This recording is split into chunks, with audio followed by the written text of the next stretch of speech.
মানে আপনার ইয়েটা কি এই কৃমিটা কি আপনার ইঞ্জেকশনের মাধ্যমে দেবেন?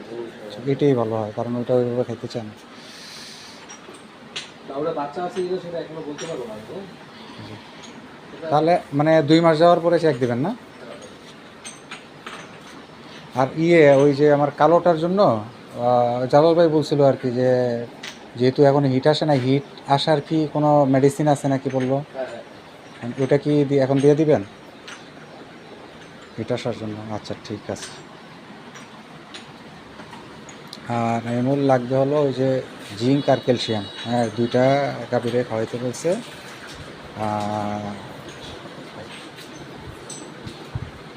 ঠিক আছে।